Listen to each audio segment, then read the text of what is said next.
Hello, friends. Just wanted to kind of show you what I've been doing with some students lately. So, I've been using some stuff from Jen Jones. She's a teacher. She has this website, helloliteracy.com, and she has what she calls Picture of the Day. And what I'm going to show you is working with Jamboard today and kind of how to do that. So, first off, let's figure out how to go to Jamboard. So, when you're on any Google website, there's this waffle right here. We call it the waffle, these 9 icons right here.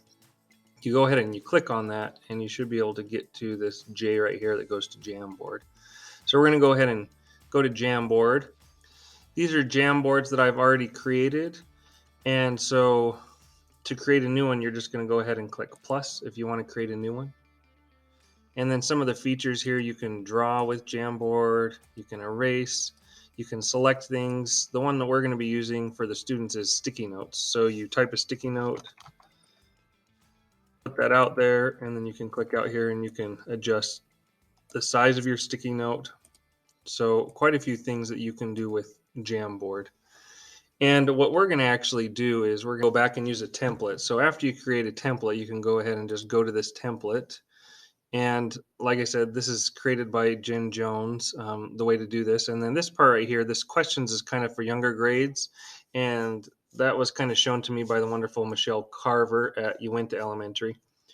And she added that just to kind of help. She teaches fourth grade. And so she added that to kind of help students that are in fourth grade understand how to do inferences. She feels like the questions help them.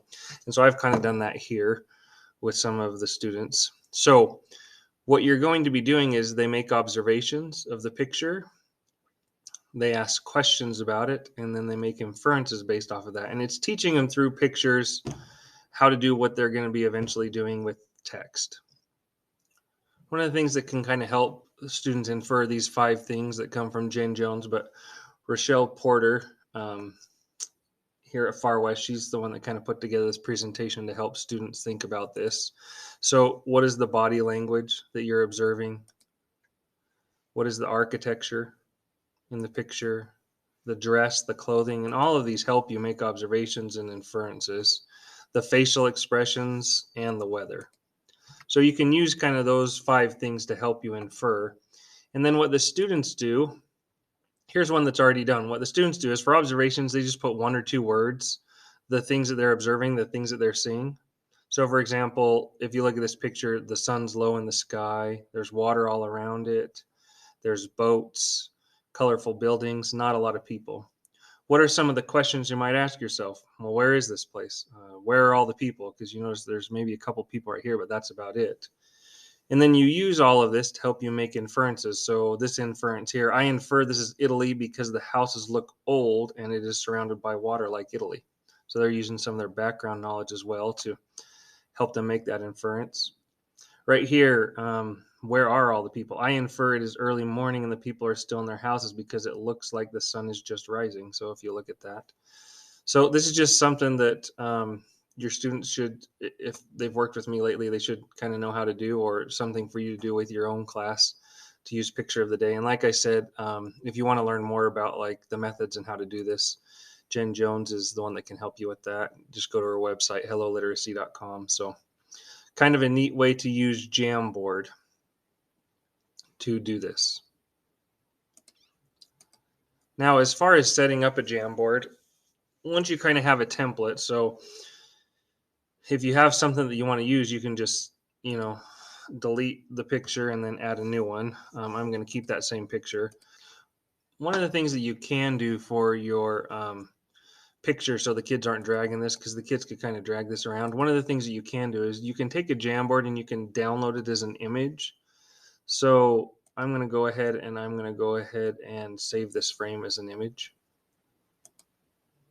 So I've gone ahead and saved that, and that went to my download folder. And then what I'm going to do right here is I'm going to go ahead and go to the clear frame right here. Now clear frame is going to erase everything. Now don't worry, if you do accidentally erase everything, there's a version history that you can go back to. So I can go click on that version history, click on the arrow, and see where my different versions were.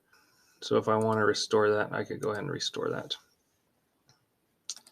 So it would be back there. But I'm going to clear the frame. And the reason I'm going to do that is because what I'm going to do is I'm going to set the background. And to set the background, I'm going to add an image, and I'm actually going to just add the image that I just downloaded. So that was this right here. And then I go ahead and I add that as the background. And the thing that's nice about that now is if you go in here, you can't click, it's the background. So the kids can't click or mess around with that. And all they've got to do is add the sticky notes. So that's one of the things that you can do if you don't want the students messing around with these.